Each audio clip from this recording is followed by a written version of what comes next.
When you take trips such as mission trips like this, you always want to, first of all, think about what it's going to take in order to go on such a trip. And this congregation has always been very supportive of these types of trips, these types of work, mission work. This congregation has supported numerous missionaries over the years and continues to do so. And we thank you for supporting us through this with this work as well, because without it, we wouldn't be able to go. Mission work is, many times, depending on where you're going, it's very, not just very difficult in the work, it's also very difficult to raise the funds to be able to go to such places. And this congregation has always helped us greatly, and we are very thankful for that. As you can see from the slide, the dates of our trip are June 21st to July 13th. I haven't flown all that much until we started beginning to do mission work. And I've never really enjoyed it because of all the layovers and travel time, this, that, and the other. It's not a whole lot of fun. But when you fly to a place like Majuro or like last year Fiji, you cross the international date line. Depending on if you're coming or going, you either jump ahead a day or you fall back a day. And on the way back, for instance, when we left Majuro on coming back to the States, we left on Wednesday evening at 8 o'clock. We arrived in Honolulu Wednesday morning at about 3 a.m. And so you actually did Wednesday twice. And to be honest, the first one didn't really enjoy that much because you're flying, you're traveling, and you just want to get over with. The second part of it was actually much more enjoyable. But that is just simply part of it. When you think about a mission trip, the first thing you have to ask is, why are you going? A mission trip, when it's done correctly, is not a vacation. Talking with some individuals about the mission work they do, sometimes you think, boy, what did you really do over there? And other times you're talking to individuals and you find out very quickly they did a lot of work, and that's what we aimed to do while we were there. We did have a vacation at the very end of our mission trip when it was actually over with, after we left Majuro. But while we were on Majuro, that was the mission work. That it was the location in which we did all of our work. In Isaiah 6 and verse 8, a verse we all have heard many times, the Bible says, "Also I heard the voice of the Lord saying, Whom shall I send, and whom will go for us? Then I said, Here am I, send me." The image you're seeing, these are all pictures from Majuro that actually were taken. None of these are from the internet, except for a few places about maps. But this is an actual location. On the other side of the tree, which you'll see later, is where we had several Bible studies, and you can see the ocean is just right there. For most of Majuro, the islanders had the ocean as their backyard. Now that being said, you'll see later, that doesn't mean it was always clean. Majuro has a lot of problems with trash and littering and dumping, things such as that. The other islands in the Marshall Islands, not all of them are that way, but Majuro, especially in many places, that's how it was. There's a lot of trash there. But still, even what's interesting is even despite all of that, you can still see the beauty of such a place. But this is an actual image where we were at, and again on the side of the tree, which we'll see in a moment, is where we had some of our Bible studies. The Marshall Islands, like any place, when you talk about a mission trip, you want to find out where you're talking about, where you're going. You can see it. It's about dead center, just above the center of the screen there. You can see the Marshall Islands, you can see Majuro, and Majuro is where we were at. And to give you an idea how far it was, if you were to fly, which you can't directly from Tulsa to Majuro, it's over 6,000 miles. Now, of course, we flew to Houston, then to Honolulu, and then to Majuro, so it was actually much more than that. But that shows you just how far it was across the globe. And the amount of time traveling makes you realize, especially when you get there, sometimes it's hard to think about how far you've gone because you're on a plane all the time, you're in airports, you don't really think about it until you get there and you realize you're in a whole different world. For instance, when we got to Majuro, and like it happened last time, as soon as they open up that door and you step off, that humidity hits you in the face, it's, oh yeah, we're back. Because it's about 80% or higher when you get to Majuro. And what's interesting is Majuro is only about, they're in the 80s year-round. Their winter is in the high 70s, low 80s. Sounds great, right? Until you add in the humidity. And so, especially for me, it was hot the entire time. It was, the humidity is high. There's air conditioning only in few places, not in the church building. not in most of the grocery stores. And so, there's fans around, but there's no air conditioning, because I think most of the time what I saw and realized was that people really couldn't afford to have it on if they did have it in the first place. But the weather was quite different, and actually it rained every day with the exception of 1 or 2 days. And you think when it rains, here if it rains, it kind of cools it off for a while. And that really wasn't the case there. In fact, I remember one day I was walking to the store, and it was still kind of drizzling. When it finally stopped, you could just feel that heat coming from the road. And you kind of feel the coolness, and you feel the heat kind of back and forth. And it really didn't change much at all. In fact, what would happen many times, it would rain for a little while, about 10 or 15 minutes, and then it would stop and the sun came out, and boy, you were baking the rest of the day. And that's just how it was most of the time there. Again, this is the Marshall Islands. The Majuro is the capital of the Marshall Islands. You see here, Majuro is an atoll in the southern part of the Republic of the Marshall Islands. You can see it here. Now, if you're familiar with history in the wars, you know that I believe it was after, correct me if I'm wrong, Alan, after World War II or before World War II, they tested atomic bombs on the Bikini Atoll, which is up over here. And so you can see how far away they are. The Bikini Atoll made the news a couple weeks before we left about how the radiation and things were still so bad it still cannot be you still can't live there. But you can see from there, kind of get an idea of how far away it is. The interesting thing to me about Majuro is when you're on the island, you look out and you see other islands. You see other atolls, is what they call them, throughout the Marshall Islands, throughout the area. Some points to think about concerning Majuro. This is the Republic of the Marshall Islands. This is the flag you see there on the screen. Sometimes you see the letters RMI, that's short for Republic of Marshall Islands, is what it's talking about. It's made up of over 1,000 islands and islets and coral atolls. Many of those small atolls, some of them still don't even have anybody even on them. I was talking to Brother Danny Jim, who was he acted as a translator when we needed him, and kind of took us all over the place. The church had a van, and so we were with him every day. He was just as tired as we were, because where we went, he went. But he was talking about how other islands, other atolls and things, there's still some, there's nobody on them.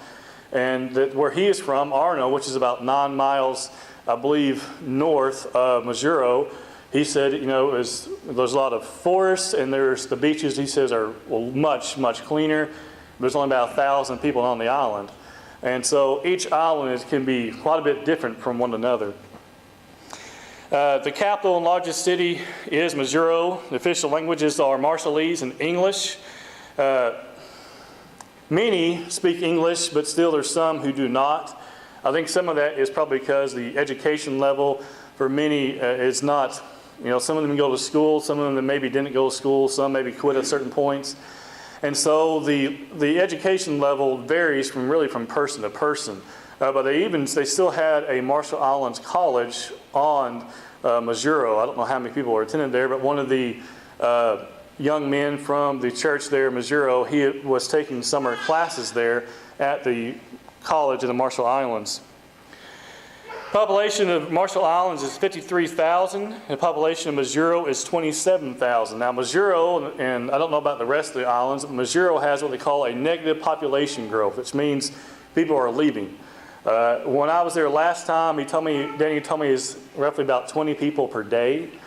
And what would happen is they have friends or family members who are working for United Airlines. So they will get a buddy pass, and they'll work and get enough money to get that buddy pass. And as soon as they have an opening, they're able to leave and go to Honolulu and maybe then to the mainland USA, as they say it.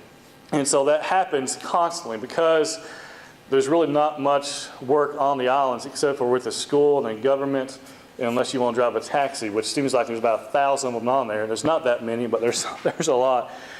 They use the U.S. dollar, and their time zone is 17 hours ahead of us. And so a big, big difference. I had the world clock on my phone. It's the only way I could keep it straight in my mind, so look and see what time it was on my phone. We flew in on June 23rd. This is a picture of Majuro, and this is, you kind of have the lagoon, which of course is on the inside.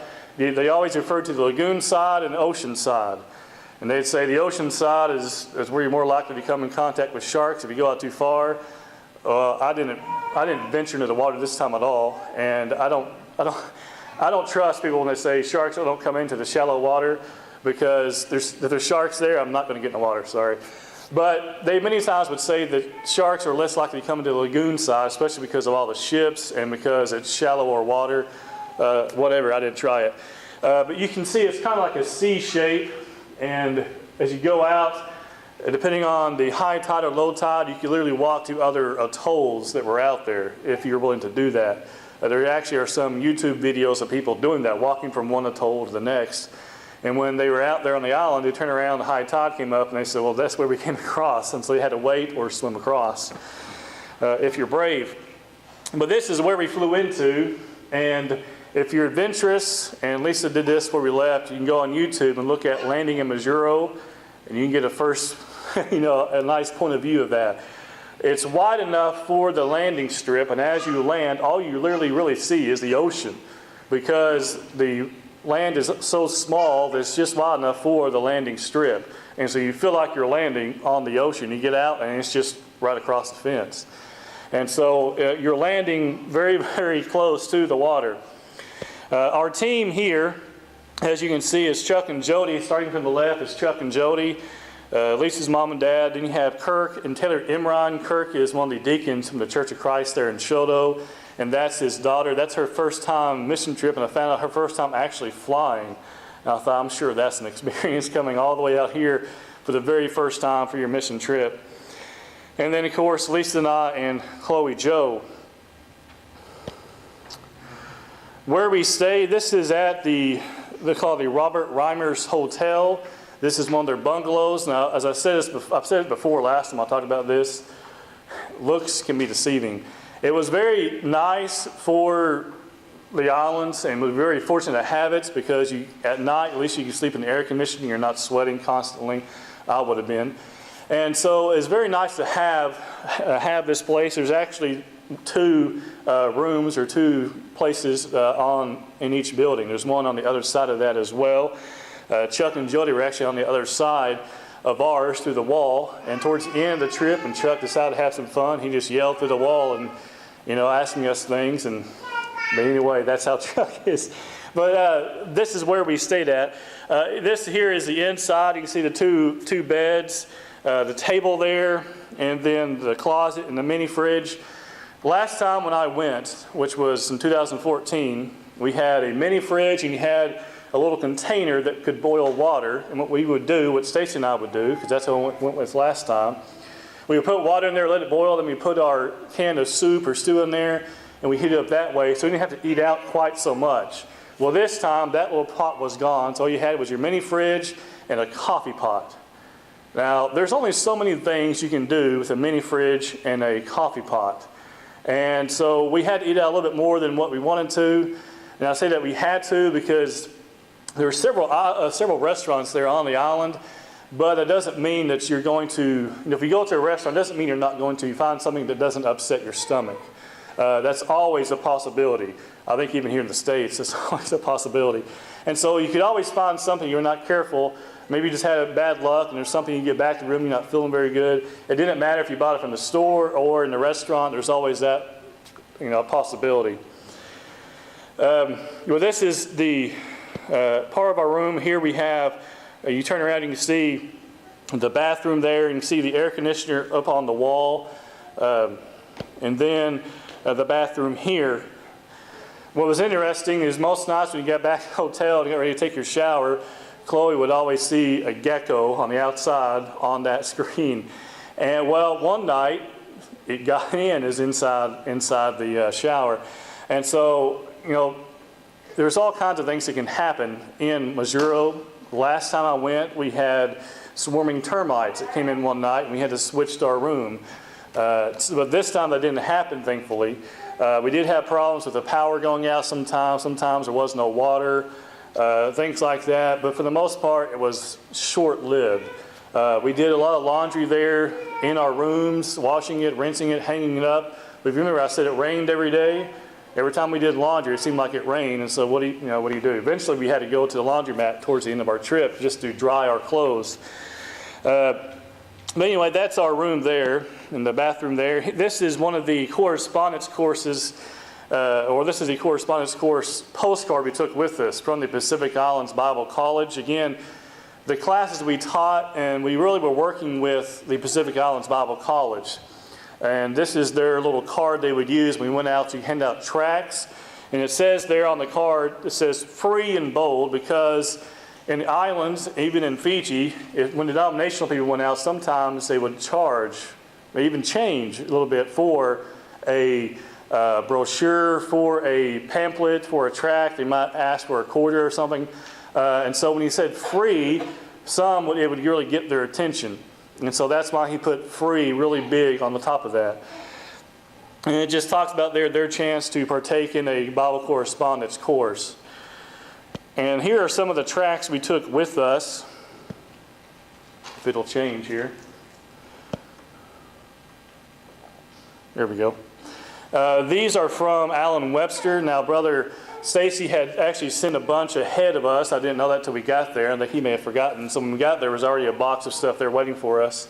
So we had Bible tracts from the Pacific Islands Bible College. Chuck brought some from the International, I forget what it's called, Track Rack. We have some of those tracts on our website. And then I brought these as well. And so we literally passed out, I don't remember how many we had passed out while we were there on the islands. Now, what we did, this is the important part. We began each, with the exception of Sunday, we began each day with a daily devotional. Lasted about 15 minutes or so. And then if we didn't have a Bible study that morning, which the first week we didn't have any Bible studies, which honestly the first week I was a little bit discouraged because I thought we've come all this way and haven't had any studies yet. But the second and third week, that changed big time. But we passed out tracts in the morning. We passed out tracts sometimes in the evening. And so we passed out hundreds of them. As throughout the 3-week period we went, we passed out hundreds. I don't know how many we had. Chuck brought 5 pounds of tracts. When you travel, you go by weight, not by how many you brought, because you don't want to be overweight. If you didn't know this, if you have a bag over 50 pounds, you got to pay a fee. And so you want to make sure you're under that. And so he brought 5 pounds of tracts, and I brought, I don't know, maybe 2 pounds of them. And we would go out and we pass out those tracts. And what's interesting is 90% of them, 95% of people would actually take it from you. Now you think about that, does that happen here in the States? No, it's probably more like 70, 60 if you're being optimistic. Many of those probably turn around and throw them in the trash later. But I remember catching many of them, stopping and reading it as we're talking to them. Some would be reading it, and we talk to them and invite them to sign for a correspondence course or to take do a Bible study, and they'd be reading it while we're talking with them and taking it with them, and others would come up asking for them, things such as that. And so we passed out a lot of Bible tracts. We had 36 personal Bible studies. And I want you to think about that. How hard is it to get a personal Bible study here? Or just in general? Now, you notice there's only 12 different individuals because we had actually about 3 or 4 others who didn't show up, which is typical of just of anybody that's going to happen. And so we had multiple Bible studies with multiple people. We also had 30 hours of adult Bible classes. That is Monday through Friday night. We met from 7 p.m. to 9 p.m. We had our Bible classes. At the same time, the ladies had their children's classes. You see, they had 28 hours of Bible classes as well. The ladies had a ladies' day, and so they had 2 hours of ladies' classes. And then between the 3 of us men, we preached 6 Sunday sermons. We took turns teaching Bible class, preaching the morning sermon, or preaching the evening sermon. And so we were very, very busy. I think about it, Brother Chuck has gone on numerous mission trips. And at one point in the trip, he said, we've been hitting it pretty hard. And I thought, okay, good. Because I wanted to hear that. I wanted him to, if he felt like we were busy, that made me feel good. Because when you're out doing mission work, if you have a lot of downtime, to me, that's very discouraging. because it has taken a lot of time, a lot of effort, and a lot of funds to get to where you are. And so you want to make the very most of the time that you had. And I remember the first week we passed out tracts in the morning. Sometimes if we had a chance, we'd do it in the afternoon. But if you think about the last 2 weeks especially, our days went normally about like this. We'd get up, we'd have breakfast either in a hotel room, which is probably cereal. You have much else of choice. Or we'd go to the restaurant and get something. And then we'd have our devotional about 9 o'clock to about 9:15. And then our ride, Brother Danny Jim from the Church of Christ there in Majuro would come and pick us up, and we'd go to our Bible studies. And we want to get back to about 12, 12:30. Towards the end of our trip, it became later when we started having Bible studies even in the afternoon. We'd come back after our lunch, after our afternoon Bible studies. You have a chance to review for your Bible class, have dinner, and then off you went to those weeknight Bible classes. We had a little bit of downtime in the afternoon where Chuck and Jody and us sometimes would go to the dock, which was kind of down from where the hotel was, which was a nice break because when you're out doing Bible studies and things, it takes a lot out of you to do Bible studies and do multiple ones on the same day. If you've never done that before, it takes a lot out of you mentally because you're not talking about sports, you're talking about politics, you're talking about the Bible, you're talking about things of spiritual nature. And so the questions, they're being asked and things, you're trying to answer those things from the Bible. And so it's very draining in a mental sense as well. Which also, by the time we got back to our hotel room each night, boy, we were wiped out.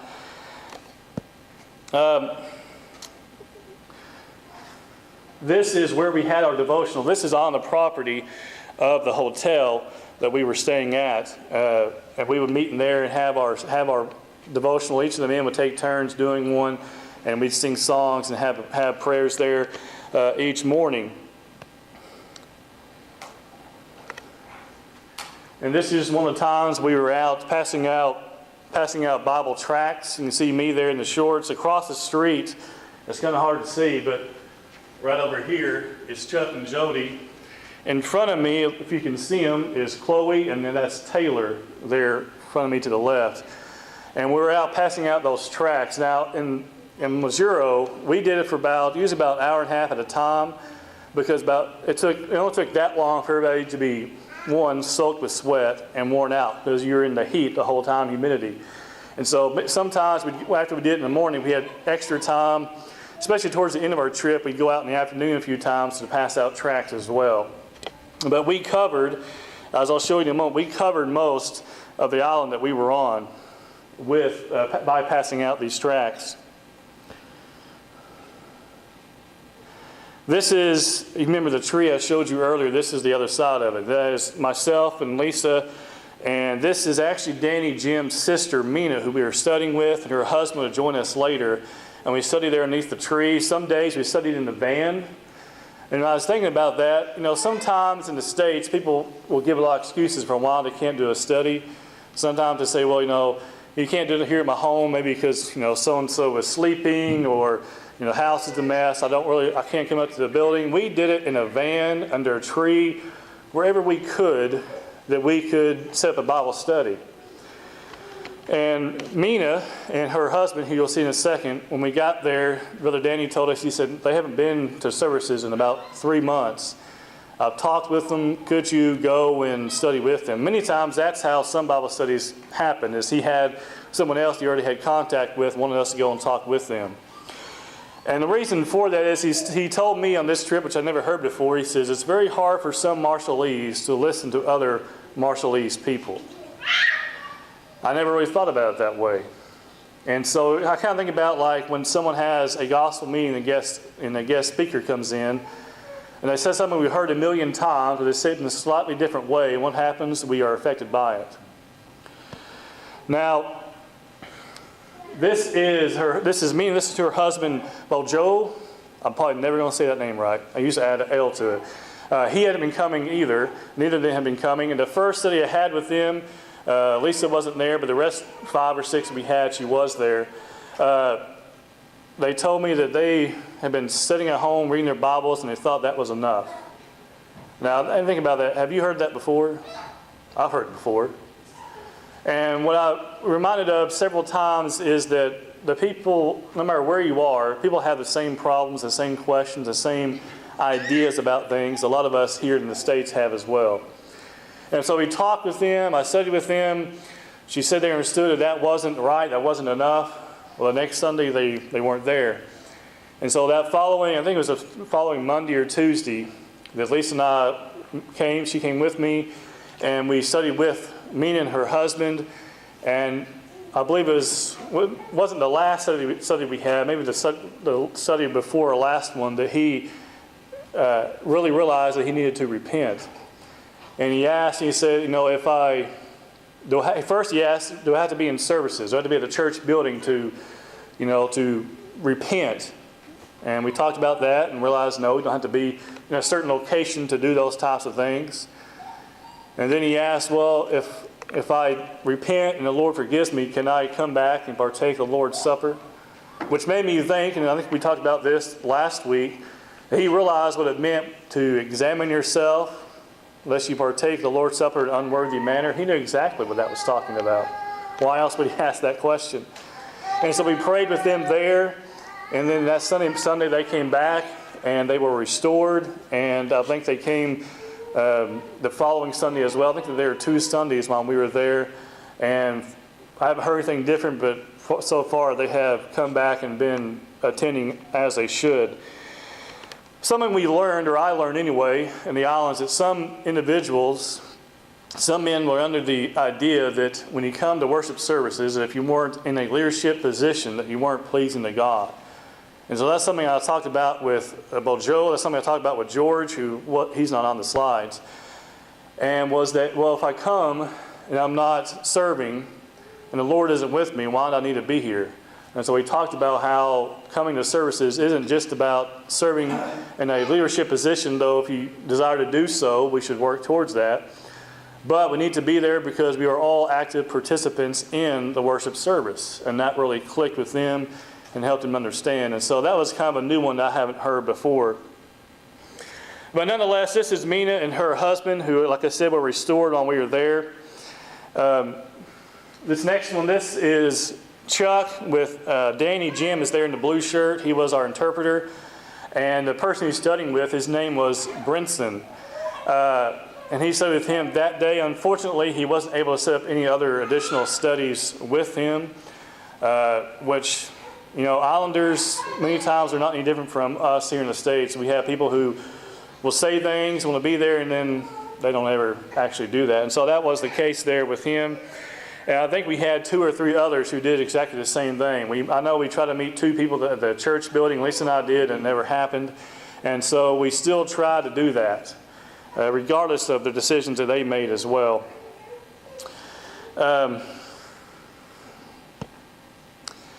This next one here, this is Chuck, and one of the studies he had. With him is Lydia on the left, and then Elmer, and then Alma as well.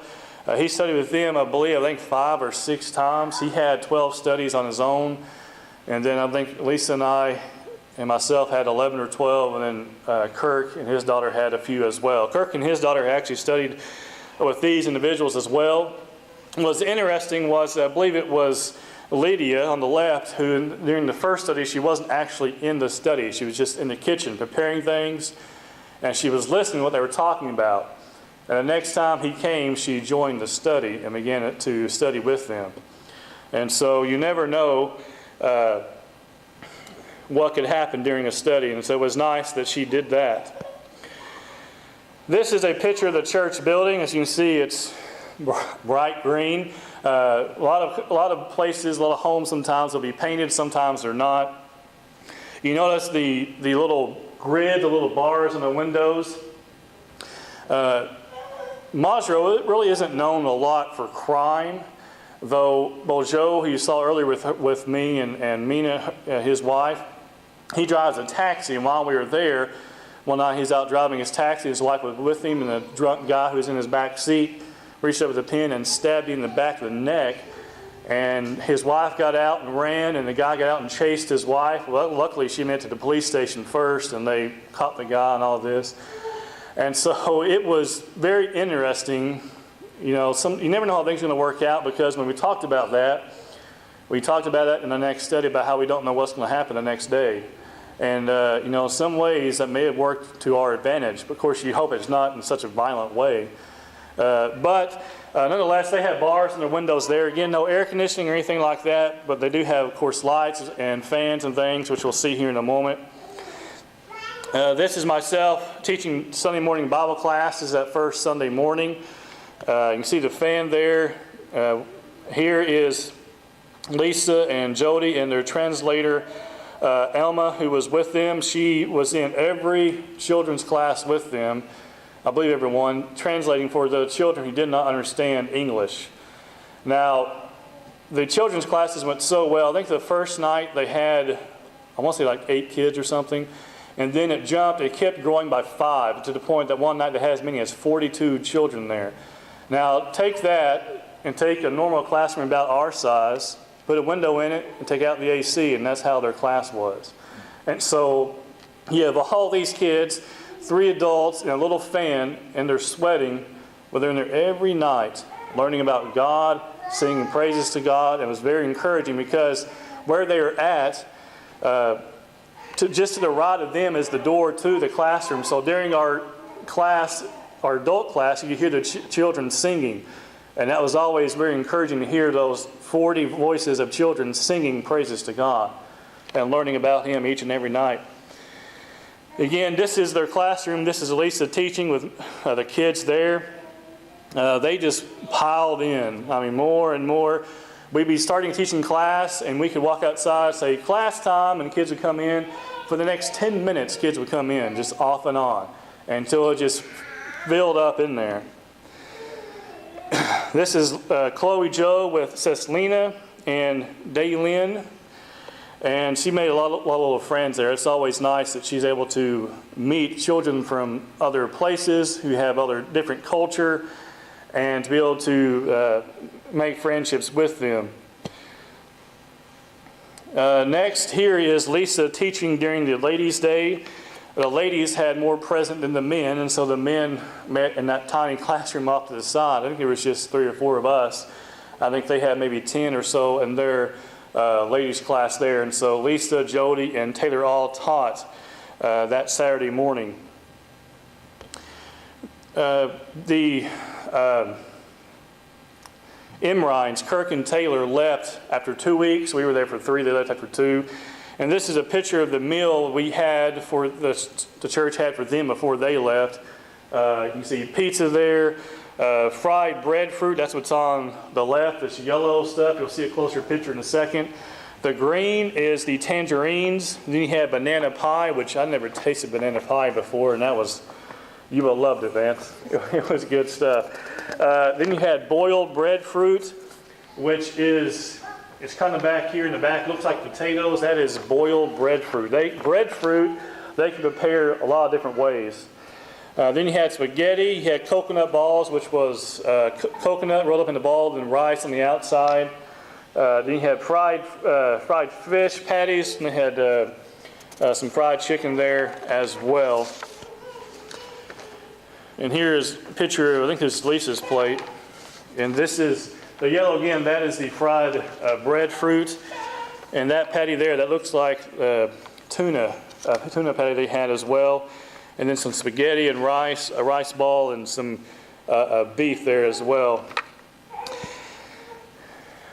Much like Fiji, Majuro has their own going away tradition. And it was nice this time not to be the person who didn't know what was going on. The first time I went, Stacy kind of stood back and said, "You're going to enjoy this," and embarrassed me to death because I didn't know what to expect. And what happens is they have us, that is those who came in to work, sit down at a table in the front of the auditorium. It'll be like putting a table up here and sitting down, and you all standing up and singing a traditional farewell song. And they would come by and they would lay down a gift of some type. Sometimes it was, like you can see there, like a purse and bags and different things. Sometimes they may have made them. Sometimes they may have bought them. And they would do that and then give you a handshake or a hug. And that's what they did as your final Sunday night there. And so it was very interesting. And you think about it, what really strikes me is that these individuals have, at least when we think about it, they have very, very little. The first Sunday we were there, I noticed their contribution was $25. Now think about this, it took $50 to fill up their church van. Now that tells you, how they make it work, I don't know, but they do. And I think about how, we talk about how the Lord provides, well, He definitely takes care of them because they're still there, they're still doing what they need to do, and they're getting their needs met. And on top of all of that, they come in to lay down gifts for you to take with you because they do so willingly. They're glad to do it. That's part of their tradition. Danny Jim told me that when you do a Bible study and when you come to someone's house and help them or talk with them, a lot of times they'll send you away with food. And I think one morning at their Bible study, they sent us back with some homemade pancakes. And so you never know if that's going to happen or not, but that's kind of their tradition, to give you something and thanks for coming and being with them. And of course, without your support and the support of others, we could not have gone on that trip to Majuro. Kamal Tata means thank you very much. Tata means thank you. Kamal is very much. And so we want to thank this congregation very much and all those who have helped us to make that trip possible. We could not have done it without you. I know the brethren there were encouraged. I know that many, as I said before, we had a couple who was restored. I think also a brother by the name of George may have been restored as well. I was able to study with him for the second time before we left. But even though we did not have baptisms, having someone restored is just as good, isn't it? Because if they weren't restored, they'd be lost. And so we have to remember that as well, because I think every time we go somewhere, there's always someone who's hearing the gospel probably for the very first time.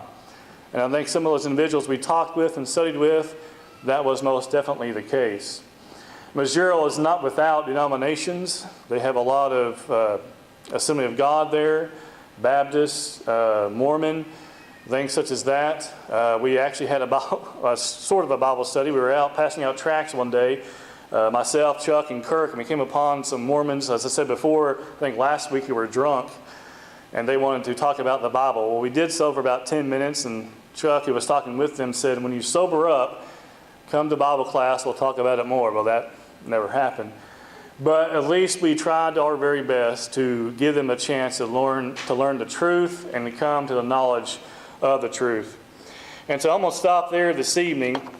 But as you think about mission work, if you're on a mission, you're going with a certain purpose. And the purpose of the mission trip to Majuro was not vacation, it was to reach the lost with the gospel. And I think we did exactly that. Their response is up to them, but it's up to us to go and to give them a chance to hear the gospel and to respond in a way that is pleasing to God. And this evening, you think about those things. If you, as a Christian, need to repent of sins, maybe you need to make yourself right with God, you can do so. As we stand and sing the song that's been selected.